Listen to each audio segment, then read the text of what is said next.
Son las 9 de la mañana con 7 minutos. Estamos ya de regreso después de ese comienzo musical de Enlace USACH y preparados para empezar a dialogar con quien ya nos acompaña. Tenemos nuestro panel, estamos ahí a la expectativa de que se complete en los próximos minutos. Saludamos al investigador del equipo de contenidos del Instituto Res Pública, Esteban Montaner, que además se suma desde hoy también a nuestros paneles. ¿Cómo estás, Esteban? Gracias por acompañarnos. Muchas gracias, Rodrigo. Muy contento de estar acá y saludo a toda la gente que nos está escuchando y esperando también ya a nuestra compañera de panel. Estábamos ahí también esperando su llegada. Oye, vamos a partir de inmediato con uno de los temas que además se lo estamos proponiendo a nuestra audiencia, nuestro tema del día, y que tiene que ver con la bajada, el análisis que se hace de esta expansión de la economía chilena. Ya lo decíamos, este 0,2% en 2023 se salió de los esquemas, de los pronósticos del mercado, y han sido diversos además los balances que se hacen al respecto. Mencionábamos lo del ministro Marcel, que señaló, superamos las presiones inflacionarias, podemos aspirar a crecer más, y el otro tema importante que plantea el ministro tiene que ver con que se pueden poner desafíos mucho más importantes de crecimiento. En ese sentido también es relevante observar lo que se ha estado planteando desde otros sectores, desde la Confederación de la Producción y el Comercio, la CPC. Ricardo Meves, el presidente de este gremio, calificó de decepcionante el número. Hay sectores que están viéndolo con mayor cautela, de este 0,2%. Quiero partir contigo analizando estos números, cuál es la percepción que tienes y efectivamente, si es que nos ponemos en el escenario que plantea el ministro de Hacienda, por dónde pueden ir también el resto de desafíos que se puedan abrir. Sí. Mira, primero que todo yo creo que es importante analizar este número también a la luz de lo que se ha hecho la coalición de gobierno ha dicho antes. El presidente Boric el año 2019 en su cuenta de Twitter en esa época decía que un 1,6% era muy poco, o sea que no había autocrítica de un bajo crecimiento como ese, y hoy día estamos celebrando un 0,2%.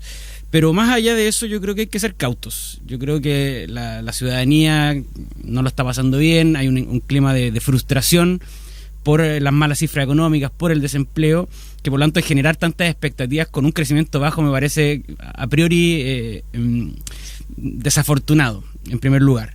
En segundo lugar, creo que la cifra también hay que verla en su conjunto, es decir, hay un crecimiento que efectivamente rompe las expectativas que habían, que también nos dio un entretenido round entre el ministro Marcel y Klaus Schmidt-Hebel. El economista con apellido compuesto, como decía. Efectivamente, pero también, claro, hay una baja en los índices de consumo, cae en cierta parte la inversión, que además la inversión es lo que nos da el crecimiento futuro, es decir, de alguna manera tenemos que estabilizar ciertos números para que el crecimiento sea estable, es decir, yo creo que nadie en su sano juicio quiere que el crecimiento sea bajo simplemente para que le vaya mal al gobierno, sino que aquí yo creo que todos tenemos que hacer esfuerzos, pero tenemos que analizar esto en su conjunto. Son muchos los factores que influyen. También me parece que no ha entrado a operar de la forma correcta este gabinete pro crecimiento, que yo creo que tiene que ir en la línea de que haya mayor crecimiento económico, con lo que va a implicar primero más empleo y mejores salarios, que también yo creo que es lo que todos esperan, porque al final del día estos son números, porque mientras la gente no lo vea en el día a día en su bolsillo, parece que es más bien escueto, ¿no? Sí. Esteban, el ministro también hablaba de la comparabilidad de los números, de las cifras, y a propósito de lo que eran también los puntos de vista expresados por Ricardo Meves de la CPC, él decía 2023 no es comparable con 2020 o 2018 porque el año pasado tuvimos que completar todo el ajuste que la economía necesitaba para bajar la inflación. Ese es un elemento que también es importante tener en cuenta, a la hora también de saludar a Flavia Torrealba, presidenta del Partido Regionalista Verde, que se nos suma al panel. Bienvenida, Flavia, gracias por acompañarnos. Te dejo planteada esa inquietud, Esteban, porque muchas veces a la hora de hacer los análisis observamos una fotografía, pero si vemos también las cifras, los contextos en que se dieron también todas estas situaciones, recordemos que hubo pandemias de por medio, recuperación.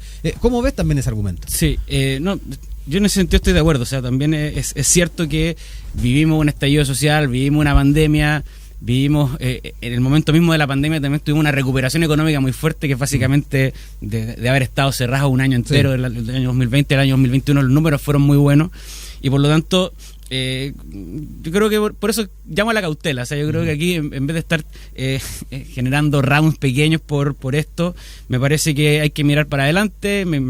Creo que las medidas de inversión, todo lo que tenga que ver con generar mayor empleo y eventualmente subir los salarios, creo que donde debería estar el foco, más allá de estas peleas, digamos, entre gremios con el gobierno. Me parece que es un poco inútil, digamos, desde este punto de vista.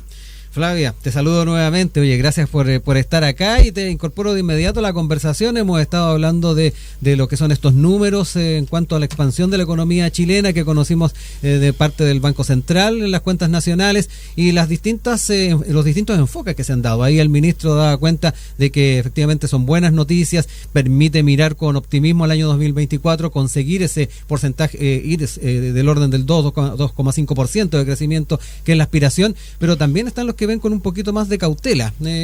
Pongamos ahí las cosas en contexto y poder también saber, Flavia, cómo lo observas tú como desde la perspectiva de las oportunidades y de poder también ir enfocando los objetivos y las energías en muchas otras cosas. Bueno, una primera cuestión que siempre hay que recordarle a la gente es que la economía no es una ciencia exacta. Sí. Y que su alimento principal son las expectativas. Expectativas sobre el consumo, expectativas sobre la inversión. Todas las decisiones económicas que tienen un impacto en el sistema son de carácter personal, individualísimo, y tiene que ver con cuestiones a veces que tienen que ver con los ambientes. Sí.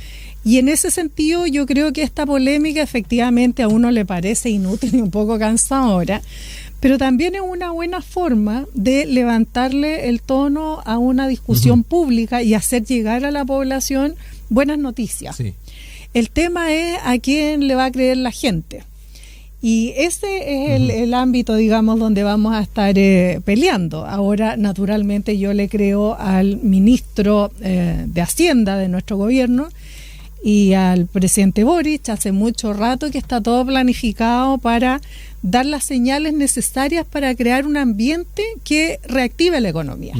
Porque a veces, claro, los partidos queremos que se gaste más plata del erario nacional, hay un montón de presiones de ese tipo, pero para los inversionistas extranjeros lo que revisan es los equilibrios macroeconómicos, los compromisos, si cumplen o no los países sus compromisos de pago, y van decidiendo en la medida que uno va siendo más confiable. Sí. Por lo tanto, el gobierno se ha preocupado de dar todos los pasos para reequilibrar la balanza, para cumplir con los compromisos internacionales y además con los internos, que tú sabes muy bien que se han incrementado de una manera increíble por las demandas y los problemas que tenemos, pero se han podido hacer las dos cosas y hay una expectativa cierta, una apuesta muy fuerte para la reactivación de la economía y que esté en torno al 2,5%. Sí. Igual a mí me gustaría, yo como presidenta de los regionalistas verdes, por supuesto, que le ponga mucha más fuerza al tema de la microempresa, que se apueste firmemente por las cooperativas, por el desarrollo económico local en las regiones, en la metropolitana también, y por agilizar ese segmento que en la economía es el que absorbe más empleo. Por lo tanto, ahí todavía hacemos una presión nosotros interna que es parte de lo que tenemos que hacer también. Sí, quiero también incorporar a la conversación algo que se conocía la semana pasada, que era el informe del Consejo Fiscal Autónomo, donde daba cuenta de cierto estrés fiscal en lo que tiene que ver con los gastos de las finanzas públicas. También hablaba respecto a la falta de holgura para muchas de las gestiones o de los compromisos de los que también tú aludías, Flavia, y que se tiene con el país. Frente a ello, una de las grandes necesidades es poder lograr llegar a acuerdos para tratar de impulsar una agenda, especialmente pensando a nivel parlamentario. Hablemos un poco de cómo comprendemos a nivel político estas necesidades y cómo hacemos cosas por Chile, no tanto desde las trincheras, sino que además pensando en chilenas y chilenos. Esteban, te doy la palabra. Sí, mira, yo creo que acá hemos vivido el último tiempo respecto, me imagino que en este tema tiene mucho que ver, ¿cierto?, la reforma tributaria que está... Claro, el pacto fiscal. O el pacto fiscal, la reforma tributaria que se rechazó el año pasado. A mí me parece que, claro, tanto en el pacto fiscal como en la reforma previsional hay un tope de carácter ideológico, ¿no? Es decir, mientras la derecha probablemente no va a aprobar este pacto fiscal mientras se suban impuestos y se busque más bien mejorar la recaudación y no medidas pro inversión, pro crecimiento, y de alguna manera también que haya mayor flexibilidad para que las empresas puedan realizar su trabajo. Yo creo que no vamos a llegar a ningún lado. Yo soy más bien pesimista.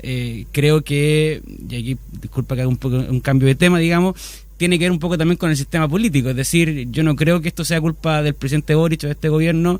Probablemente la coalición que gobierne el siguiente periodo va a tener el mismo problema porque no se dan equilibrios políticos que te permitan llegar a grandes acuerdos en el Congreso. O sea, cuando tenemos 22 partidos políticos es prácticamente muy difícil llegar a un acuerdo que dé certezas, y como bien decía Flavia, al final del día los inversionistas extranjeros cuando van o incluso los nacionales, digamos, cuando van a poner plata en un proyecto, quieren que haya certezas, quieren que de alguna manera también las reglas se vayan a cumplir, que no estén cambiando cada 5 minutos, digamos, también eso yo creo que es importante. O sea, tuvimos una reforma tributaria importante en el gobierno de la presidenta Bachelet, luego, digamos, 8 años después estamos cambiando nuevamente las reglas, y yo creo que eso nos ayuda a dar certeza, a generar confianza y que por lo tanto la gente quiera invertir en nuestro país. A eso le sumamos todo el resto de los problemas que tenemos también. Yo creo que por ahí va. O sea, yo creo que la necesidad de darle estabilidad a la política y que dejemos de alguna manera también de tener estas trabas de años, porque al final del día parece cuento chino, digamos. ¿Hace cuánto venimos discutiendo una reforma previsional? ¿Hace cuánto venimos diciendo que va a haber reforma tributaria? Cuando claro, es que quizá hay que ser sincero y que bajo este sistema la única posibilidad es que haya mayoría sólida en el Congreso, y si no, también la gente se va generando frustración de que, y eso explica también, digamos, el descrédito que tiene el Congreso, que tienen los partidos políticos, porque pareciera ser que no pasa nada, digamos. Sí.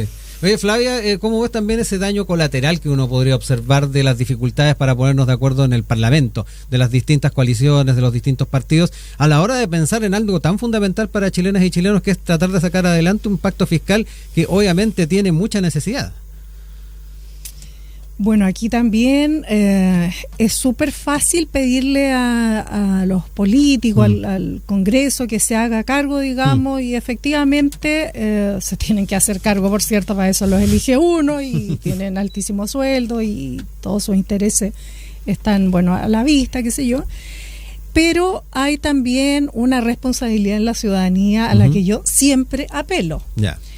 En el Congreso Nacional tenemos este problema porque la gente, efectivamente, el ciudadano, la ciudadana que va y vota, traba el sistema político porque el sistema no está dando el ancho efectivamente.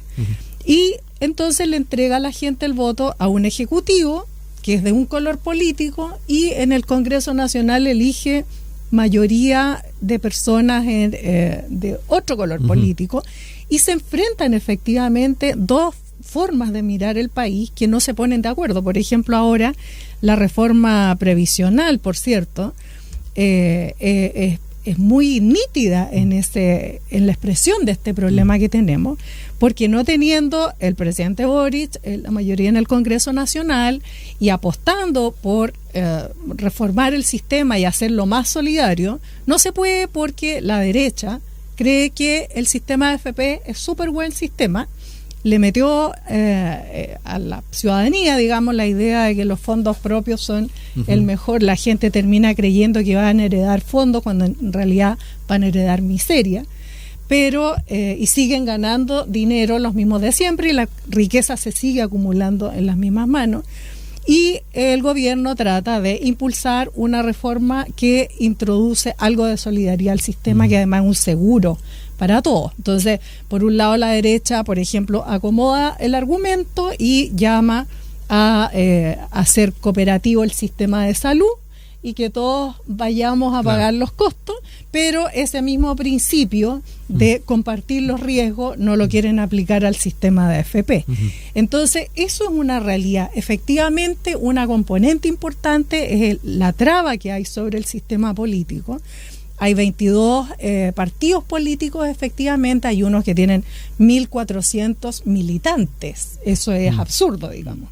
Pero el elemento que más distorsiona el sistema es esta posibilidad de que se hagan acuerdos electorales. Sí. Si estuvieran prohibidos los acuerdos electorales y obligaras al sistema a que vía federación, a nosotros nos interesa mucho el concepto y el proyecto de ley que presentamos en el Congreso Nacional, que se tengan que agrupar los partidos políticos para efectivamente darle solidez a los acuerdos. Especialmente vimos ayer la dramática situación del Senado de la República, donde por primera vez en la historia se rompe un acuerdo de una magnitud que es insospechada todavía, pero sin duda la gente con voto obligatorio tiene también la obligación de ir y tomar conciencia de lo que está votando. Aquí yo creo que esta forma de tratar paternalistamente a la ciudadanía también y no apelar a su responsabilidad cívica también es una forma, digamos, que ha sido fácil levantar eslogan y payasear, digamos, con la política, y no explicarle a la gente que si no se involucran de una manera correcta como un ciudadano, bueno, toda la gente que ha trabajado en ciencia política espera el ciudadano ideal, el ciudadano informado, modelo, el ciudadano informado, digamos. Y tenemos que aspirar como una sociedad moderna donde cada vez la participación ciudadana es mayor, es más sustantiva, por lo tanto no es solamente sustantiva en cuanto a el vaciamiento de las necesidades hacia el sistema, sino también de vuelta a que se hagan cargo de los efectos de las elecciones que toman. Sí. Entonces, a mí me parece que hay hartas componentes en las que podemos desagregar esta respuesta, pero sin duda que es difícil llegar a acuerdo en un sistema trabado, con unos partidos que que tienen miradas muy distintas y que también yo creo que se nos va a cambiar un poco el juego, digamos, porque volvemos a tener después de más de 12 años una elección local, digamos, municipal, concejales, consejeros regionales, gobernadores regionales, con voto obligatorio. O sea, lo habíamos tenido a nivel más bien político, con los distintos plebiscitos, lo tuvimos a nivel de diputaciones, presidentes, senadores, pero no lo hemos tenido a nivel local, donde cambia un poco digamos la competencia. O sea, la gente tiende a votar menos mirando el color político, sino que más bien el tipo de liderazgo. Generalmente los buenos alcaldes tienen mayor posibilidad de ser reelectos, pese a que hay gente que puede votar para alcalde por alguien del PS, y en la diputación por alguien de la UDI, porque el alcalde tiene un liderazgo que lo convoca. Eso es un primer elemento que también nos va a dar datos que yo creo que los partidos están un poco a ciegas, porque se incorporan por lo menos unos 5 millones de votos que antes no estaban votando y que no sabemos muy bien qué van a hacer en esta elección. Y lo otro que quería complementar también respecto de lo que vimos ayer en el Senado, son los cambios a posteriori. La gente vota, digamos, por un senador que es, por ejemplo, demócrata cristiano, y luego ese senador demócrata cristiano se cambia de pacto o arma otro partido, o de alguna manera dice que ya no pertenece al grupo que estaba antes, y por lo tanto eso también genera distorsiones. La gente no sabe muy bien por qué está votando al final. Y de repente vitrinean en muchas coaliciones y pactos a la hora y también restricciones de legislar. Claro, que los sistemas parlamentarios no vemos, digamos, un parlamentario que no se siente como puede renunciar a su acta, en España, por ejemplo, y se va. Y el partido rellenará ese cupo con alguien que sea afín a ello. En cambio acá no se pueden retirar, al final del día también hay una serie de incentivos a hacer mala política que nos tienen también un poco, claro, efectivamente. Bueno, ahí nuestro proyecto de federación de partidos resuelve eso, aumentándole la calificación o el valor a las normas que regulan el funcionamiento de la Cámara, porque efectivamente pero a ver, Yo cuando estabas hablando también quería decir algo adicional a propósito de cómo se eligen a las autoridades locales. Todos sabemos que en los procesos electorales hay mucho de ingeniería. Sí. Y, por ejemplo, los criterios, el que tiene mantiene, y todas estas cuestiones también inhiben una participación ciudadana más consciente, porque en el fondo está evitado las posibilidades que van a tener para elegir. Entonces, nunca vamos a saber efectivamente si es que el candidato que quedó abajo porque no tenía el cupo de su partido era mejor que el que estaba ejerciendo el cargo, porque nunca tuvo la oportunidad de competir. Por eso que todos los procesos tienen que tener las primarias previamente, para normalizar un poco y que todos los aspirantes tengan derecho a desafiar al poder. Si un gallo que va, o una señora alcaldesa que va a su primera reelección y no es capaz de ganar una primaria, o sea, claramente esa persona está arriesgando el cupo de su partido, y además la gente le está haciendo un juicio, digamos. Por lo tanto, todos los alcaldes, alcaldesas que están cuidando vía ingeniería electoral su cupo, yo creo que también dañan al sistema.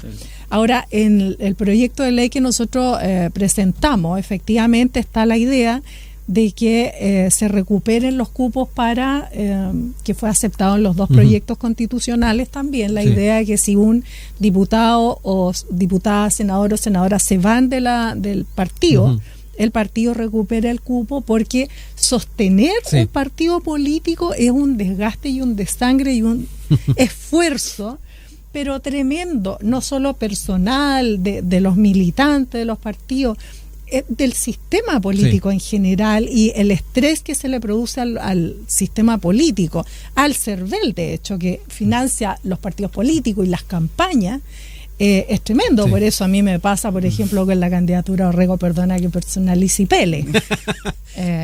Pero esta cuestión de que esté viendo por dónde va, y implica para un partido o para el otro muchos millones de pesos, es una cosa muy sui generis y muy, desde mi perspectiva, muy cuestionable, y yo creo que ese solo criterio debería dejarlo fuera de la coalición, porque además mi candidata es mejor. Yo tengo una candidata, Natalie Lloñán, que tiene que ir a las primarias, por eso defiendo su derecho también, porque sacó 400.000 votos en la última elección, y yo tengo derecho a dudar si Orrego salió con votos propios o con los votos que le pasó a la derecha porque había caído su candidata.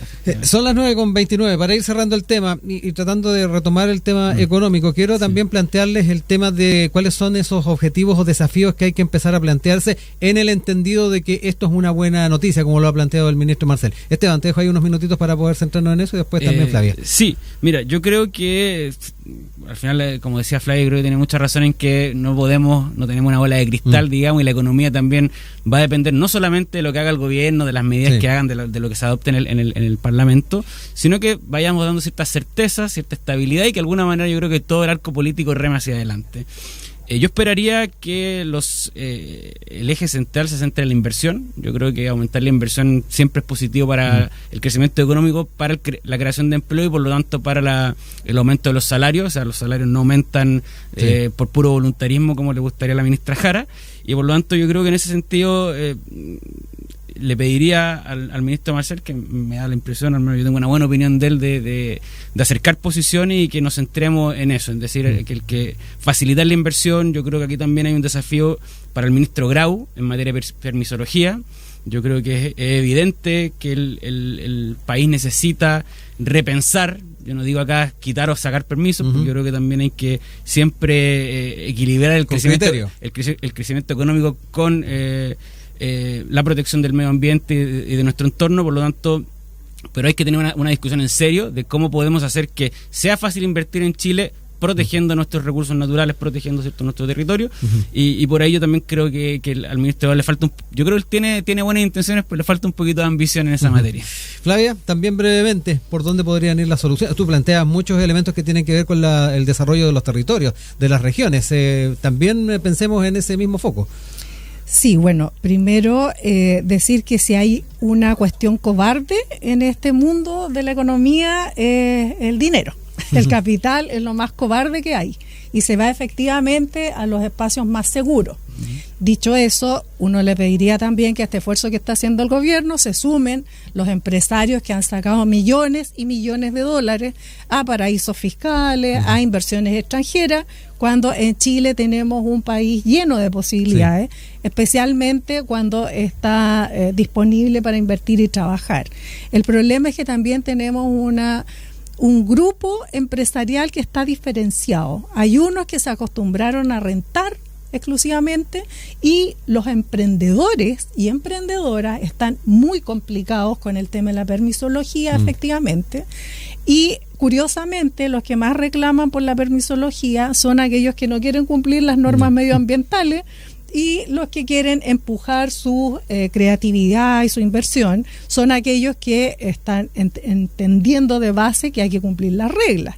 Entonces hay también una diferenciación cuando uno habla del mundo empresarial. Hay que diferenciar la gente que además está dispuesta a tomar riesgos en el país, patrióticamente por cierto, y aquellos que sacan la plata porque es más segura afuera, haciéndole no solo un daño al país, sino que también ocultando otra discusión que tenemos que dar. Y ahí los grupos de estudio están muy llamados a empezar a meter este tema, que es el tema de los límites del crecimiento por razones ecoambientales.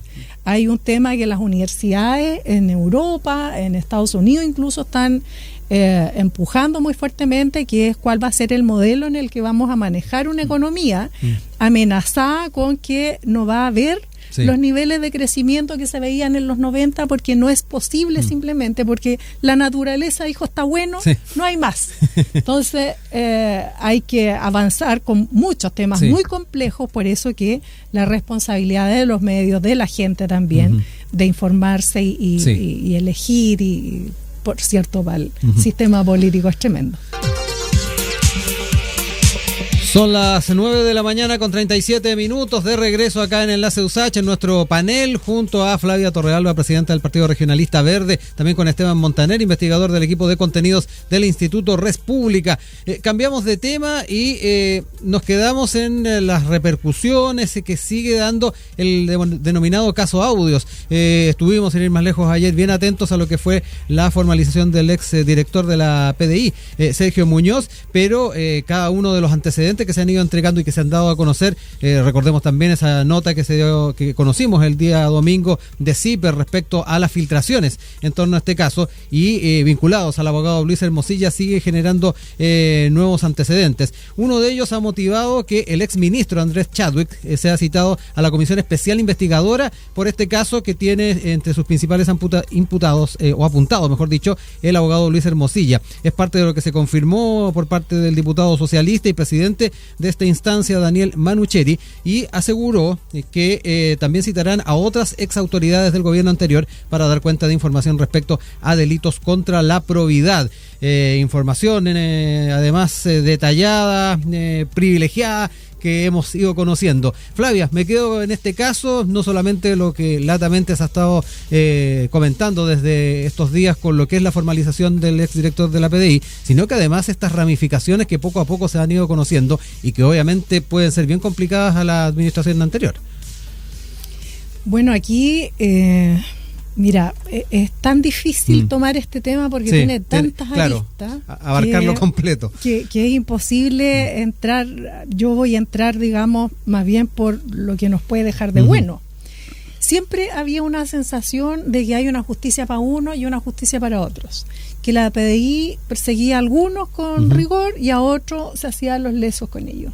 Y ahora estamos viendo o constatando que efectivamente lo que la gente sentía, o lo que uno sentía, era que había un trato realmente diferenciado. ¿Qué es lo que podemos sacar nosotros como oficialismo, digamos? ¿Cómo vamos a avanzar hacia hacer un servicio público como lo que la gente espera, si estamos trabados por estos grupos de poder que trancan y... lo que Portales llamaba el peso de la noche, digamos, hacen sentir cada día su gestión y su red y su poderío, digamos. Ahora, eso es lo bueno, pero eso va a ser bueno si y solo si se sabe todo. Porque si no se sabe todo, independiente de los alcances y caiga quien caiga, vamos a quedar con la idea reforzada de que hay temas que se saben y hay temas que nunca se van a saber. O sea, 700.000 páginas de WhatsApp y, o sea, revisamos 50 y hay unos delitos tremendos. ¿Qué hay en 700.000 páginas de una de las personas involucradas? ¿Qué va a haber cuando se abran los teléfonos del señor Muñoz? Entonces aquí vamos a tener que estar preparados para hablar un largo rato, sin prisa pero sin pausa, de este tema, y apoyar, digamos, a los fiscales independientes, porque aquí también hay que ir despejando cuestiones. A Muñoz se le está acusando de no observar un deber funcionario, que ahí en tema de penas no son muy altas, por lo tanto la fe pública podría verse defraudada pensando que todo este escándalo para que el caballero no pase nada con él, digamos. Entonces, pero también en otros servicios públicos, ¿qué pasa con las filtraciones de algunos fiscales que hacen y persiguen gente que resulta ser inocente. O en la misma PDI, piensa tú, cuando en el caso de Mary se le persiguió, se le destituyó, y él siguió con el tema y al final la persona que lo acusaba fue la que cayó presa. Sí. Entonces hay también un llamado a la moderación, no solo de expectativas, sino que también a la de los juicios. Y es ahí donde yo me tengo que detener en la importancia de la presunción de inocencia, independiente de cómo parezcan las cosas. Porque a veces, en este caso, claro, hay mucho testimonio, uno lo escucha, sí, es imposible hacerse el leso. Claro, pero hay principios a resguardar. Principios que hay que resguardar porque el daño colateral de no respetar esos principios es mucho mayor. Entonces, es como la pena de muerte. Tú no puedes arriesgarte a matar a un inocente. Esta cuestión es la misma. La formalización es un derecho del imputado, sí, o la imputada para saber de que lo están acusando, para acceder a la carpeta investigativa y para formalizar un proceso.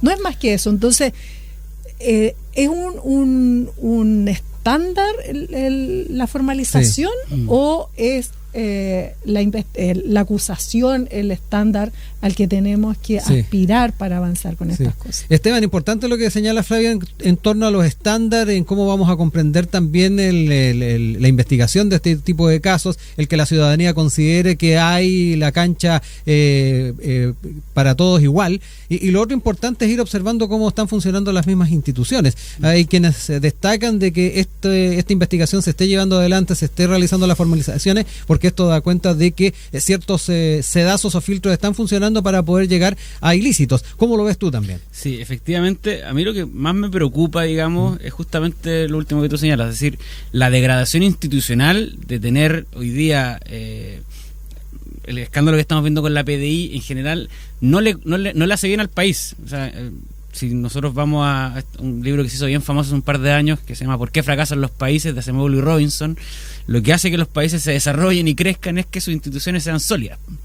Y si no podemos confiar en que las instituciones funcionen como tienen que funcionar, es decir, que tengamos un director de la Policía de Investigaciones filtrando información de investigaciones secretas a un abogado que seguramente a esta altura yo creo que ya funcionaba como mediador de otros abogados que recibían información que no se tenía que saber, te dice que las instituciones están funcionando mal, por un lado, y segundo, que hay gente privilegiada que por determinado estatus tenía información que otra gente no tiene. Es decir, lo primero que decía Flavia... Que la ruptura del principio de la igualdad ante la ley. Claro, yo de alguna manera, si yo tengo un abogado que está en contacto con Hermosilla, es decir, probablemente sea un abogado caro, voy a recibir información que una persona que está en una investigación probablemente menor no tiene ninguna posibilidad de acceder. Y eso en un país que tiene una crisis de confianza importante en las instituciones, donde lo hablábamos recién, el, sí, Congreso Nacional y los partidos políticos tienen índices de confianza muy bajos, que instituciones como Carabineros, que ha logrado recuperar parte del prestigio que tenía ante la ciudadanía después de los escándalos también de fraude en Carabineros, se sume esto, yo creo que no ayudan a que la ciudadanía sienta que de alguna manera sus autoridades, la gente que de alguna manera debería más bien cuidar y velar porque la gente esté bien, no lo hacen, sino que básicamente se aprovechan de su posición para generar otro tipo de negocios. Yo aquí no tengo idea, seguramente nos iremos enterando si el señor Muñoz ganó o no ganó plata con esto. El problema es el daño que le hace a su institución y al Estado de Derecho en general, y eso yo creo que es bastante peligroso. Por lo mismo yo creo que celebro que esto esté funcionando de alguna manera rápido, es decir, que el Ministerio Público esté investigando, que se esté actuando con agilidad para intentar desentrañar todo lo que haya que desentrañar. Yo creo que aquí estoy muy de acuerdo con Flavia, que vamos a encontrarnos probablemente con más sorpresas peores que las que ya hemos conocido quizás, pero es importante para devolver la confianza. Es decir, las personas, si ven que se está ocultando información, nuevamente vamos a decir, nuevamente, digamos, nos están engañando. Eso por un lado. Y segundo, respecto del ex ministro Chadwick, a mí me parece que la Cámara de Diputados está un poco para eso también, para fiscalizar cosas que se hicieron y que se pudieron hacer mal. Y en ese sentido, las autoridades tendrán que concurrir a las instancias que correspondan, al menos para responder políticamente. la investigación, si es que esos mensajes respondieron a otro tipo de arista que pueda ser penal, eso ya es trabajo de la Fiscalía, que tiene que actuar independiente. Yo creo que ahí tenemos que intentar, yo creo que ahí todo el arco político debería tratar de colaborar en no politizar el caso, porque si politizamos el caso vamos a llegar a una rencilla simplemente por intentar en años de elecciones generar daño y no resolver y descubrir qué está detrás, que es todo lo que se hizo, y por lo tanto que las personas que estaban involucradas sean sancionadas como corresponde. Un apunte puedo hacer en relación a, quiero reforzar ese punto a propósito de mi defensa por la presunción de inocencia, es porque la componente política de lo que está implícito en la presunción de inocencia es súper peligrosa, porque la derecha o la izquierda o cualquiera podría pasarse de listo y levantar acusaciones, cargos contra un ministro, ministra, contra alguien, un alto personero de cualquier institución del Estado, y por vía secretaría sacarlo del juego. Por eso que no es llegar y retirar a la gente vía formalización, porque tú te podés quedar sin gabinete o con una fragilidad institucional tremenda. Es muy fácil interponer una querella, digamos. Pero obvio, tú te querellas y se combina con un fiscal que se quiere hacer famoso y jodiste porque tenís formalizado el gallo cuestionado y prejuzgado por la opinión pública y por los poderes, porque también son sensibles los tribunales a la opinión pública. Por lo tanto, hay una indebida presión para llevar adelante procesos a veces que tienen carácter solamente político. Ponle tú, ahora estamos en un periodo electoral.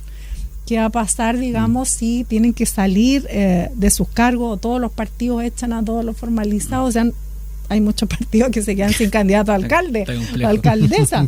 ¿Te fijas? Porque ya hay, por lo tanto, el estándar no puede ser, además está regulado. La presunción de inocencia opera hasta que ya te formulan cargos con datos. Y una tesis fiscal, por muy interesante y respetuosa que sea, sigue siendo una tesis que tiene que ser demostrada ante un tribunal colegiado. Yo no confío en los poderes unipersonales, nunca, porque no solo son corrompibles fácilmente, sino porque además la gente se puede equivocar y pueden ni siquiera hacerlo de mala fe. Pueden equivocar el criterio, no saber todo lo que tienen que saber, ignorar un dato importante. Por eso que todos los espacios que son colegiados, donde hay más de un juez, son los espacios correctos para dirimir estos temas y normalizar este contrato social que es necesario. Yo no es que crea que Muñoz es inocente, por cierto, que creo lamentablemente que esto va a ser muy feo más adelante, pero insisto, defiendo el principio de presunción de inocencia porque es muy riesgoso asumir ese estándar inicial, porque le estáis entregando el partido a tu adversario. ¿Te fijas? Entonces eso es una anomalía en un sistema político. ¿En qué pie quedan también las instituciones, Flavia? Ahí lo planteaba Esteban hace un rato, a pesar de que ha estado funcionando desde la perspectiva investigativa, la recopilación de antecedentes y notar de que aquí hubo algo raro, obviamente lo que se deja entrever es que hay elementos que no están funcionando en lo óptimo. ¿Cómo ves tú también que quedan las instituciones luego de lo que se ha ido conociendo en las poquitas páginas que conocemos de los WhatsApp? Como las monas será. Aquí están muy cuestionadas. Pero mira, lo bueno, insisto, cuando uno está con fiebre, uno tiene que dejar que el niño tenga un poquito de fiebre para que termine matando el bicho, que puede ser mucho más peligroso. Ahora, cierto, hay un cuestionamiento, una ruptura del pacto social, de la confianza, de esta fe que tiene la ciudadanía en que las instituciones hagan lo que tienen que hacer, pero se tiene que saber todo de una buena vez.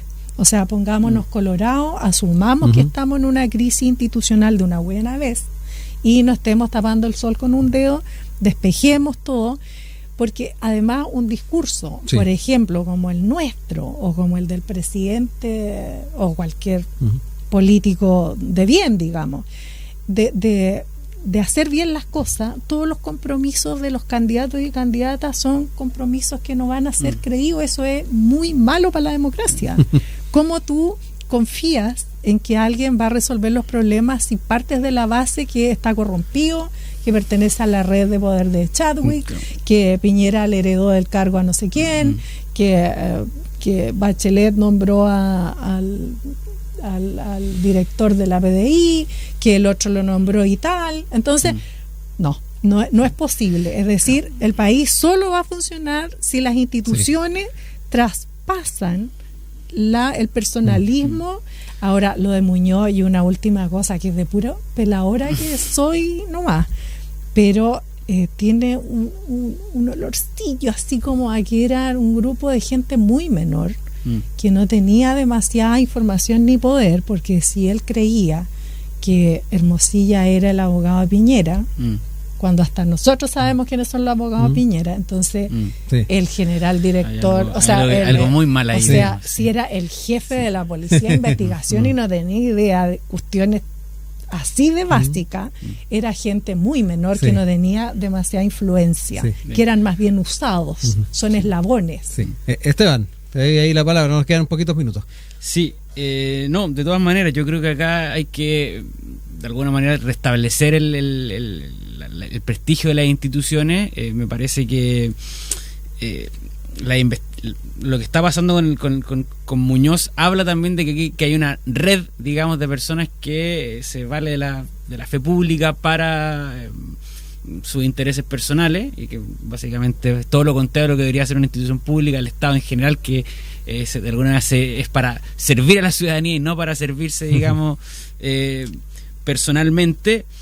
Y en concreto me parece que hay que esperar. Yo creo que acá hacer acusaciones de forma anticipada es grave. Efectivamente, el estándar que a veces se pone en la opinión pública de que una persona, por el simple hecho de estar imputada en una causa, significa que tiene que caer o cesar en sus cargos, me parece un estándar excesivamente alto e irresponsable.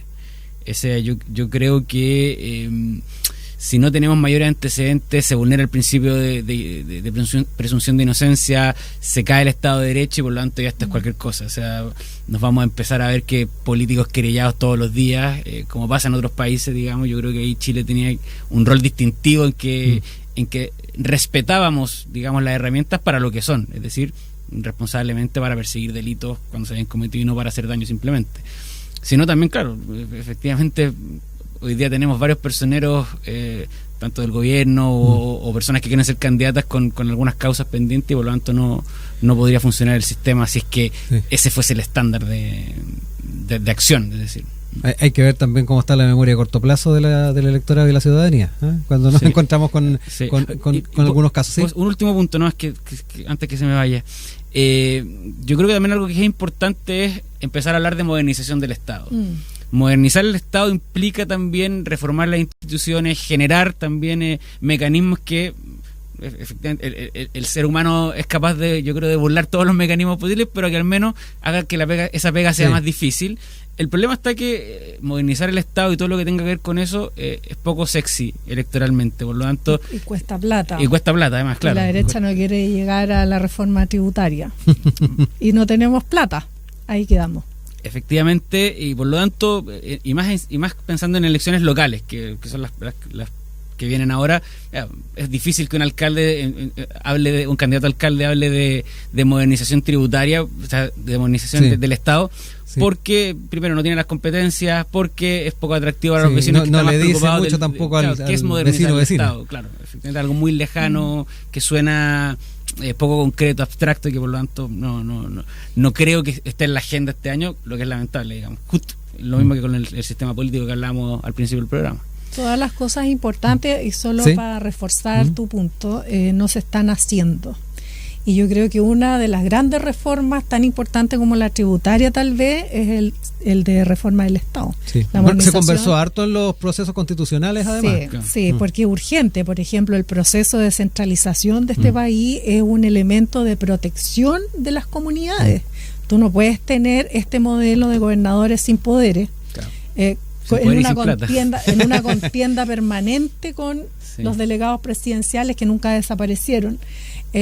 no puedes tener tampoco desarrollo en los territorios con estos alcaldes que son como duques, que son poderes unipersonales, con consejos comunales sin capacidad de control. Entonces, todos estos escándalos que surgen en todos los territorios por manejos de plata o estas acusaciones, fiscal, todo esto de responsabilidad en el manejo de las platas tiene que ver también con las capacidades y los poderes que tienen las autoridades que elige uno, o que no les alcanzan o que no tienen control. Pero, por ejemplo, nosotros a estas alturas, que es una de las cuestiones que uno extrañó en la gestión del anterior Contralor de Bermúdez, que fueron 8 años perdidos para la gestión del control de las platas públicas, porque en un sistema que requiere tanta modernización, o sea, tú no puedes modernizar si no incrementas los controles. La Contraloría debió haber tenido a estas alturas el doble de funcionarios metidos incluso adentro de los municipios, metidos adentro de los gobiernos regionales. Nos habríamos evitado los convenios y todas estas leceras que han pasado, que son cuestiones tan chicas y que han afectado tanto a la administración regional y de todos los territorios. Pero es porque hay una falta de servicio del Contralor, que además está a cargo de las cuentas públicas, que no hizo su pega. Entonces, nombrar gente de buena calidad también es súper importante. La responsabilidad que hay tiene que ser mucho más allá de la cercanía política de un personero. Grandes desafíos entonces que surgen a propósito de estos casos que estamos siguiendo. Flavia Torrealba, Esteban Montaner nos acompañaron este día. Muchas gracias por haber venido acá al estudio. Flavia, también ahí, bueno que hayas estado también acá con nosotros y abierta la puerta para que nos acompañen nuevamente. Bueno, muchas gracias por la invitación. Chao, chao.